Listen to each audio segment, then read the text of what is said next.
EST Rink Report as the Oilers welcome in the Boston Bruins. We welcome in Eric Russo, Bruins reporter covering the team for many years. We go way back. Many years. Welcome back to town, Eric.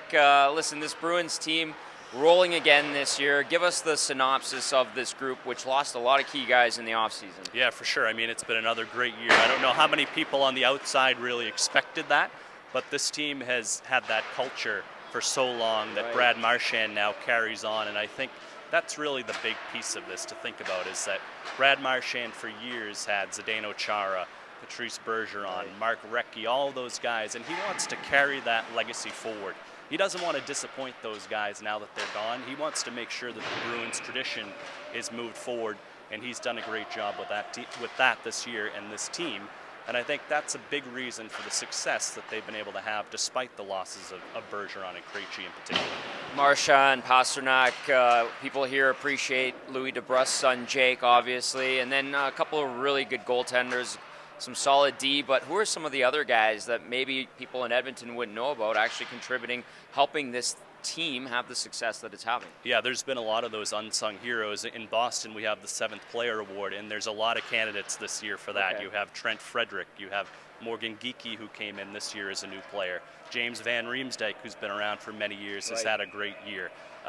Kevin Shattenkirk is a veteran player. He's been a little bit in and out of the lineup recently, but he has contributed. So there's been a lot of those guys that have come in, sort of veteran players that have contributed to the core group that has existed for years. And Charlie Coyle's another one that we should mention. He moved into that top line center role that people questioned for years when maybe Berge and Kretsch were out of the lineup with injury. It didn't really fit, but this year he's taken a huge step to play with Marshy on the left side, and sometimes Pasta's up there, sometimes it's been DeBrusk, but he has really elevated his game, and that's made a big difference as well. Okay, so we're talking about overall the team's doing great at the top of the standings after a historic season, but lately a bit of a lull, a dip, I don't know how you want to describe it. Lost to Seattle last week, lost to LA, win in Dallas, that's good, right, if you're a Bruins fan. What's been going on in the last 10 here?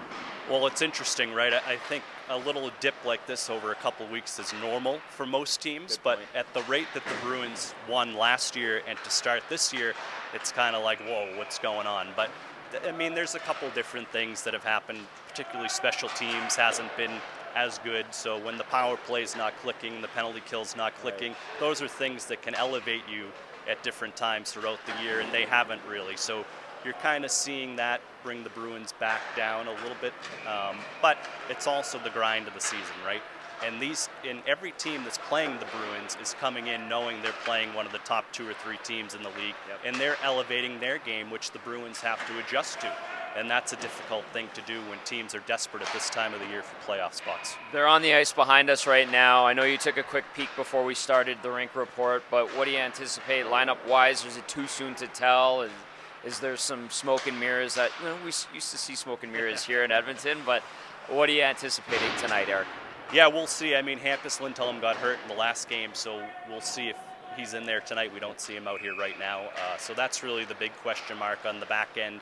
Mason Lohrei, who's a great young prospect for the Bruins, who has had some good stints with the team this year, is up. So we'll see if he gets in there tonight. But for the most part, it should be the same.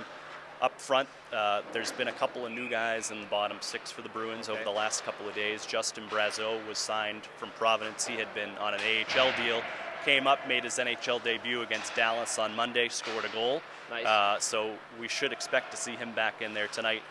And a couple of guys that were in the AHL to start the year, Jesper Boquist, who was with New Jersey last year, and Anthony Richard has come up. So there's been guys in and out of the lineup coming up from Providence that have contributed as well, and you can expect to see those guys in there tonight. Organizational depth is a key thing. Okay, take away Connor McDavid and Leon Draisaitl. Is every team strategy when they play the Oilers? If the Bruins are to have success on top of doing that, what else do they have to do tonight? Well, I think, like I mentioned with special teams, I think they really want to get the power play back on track. They really want to get the penalty kill back on track, which is no easy task against a team with McDavid and Draisaitl. But I think this road trip for the Bruins with 4 games here, Calgary tomorrow night, Vancouver, who's had such a great year, Seattle. The Bruins lost to Seattle and Calgary at home last week, beat Vancouver, lost to Edmonton. So these are tough games for the Bruins, and I think they want to use it to sort of get back on track and get those special teams areas back on track as well.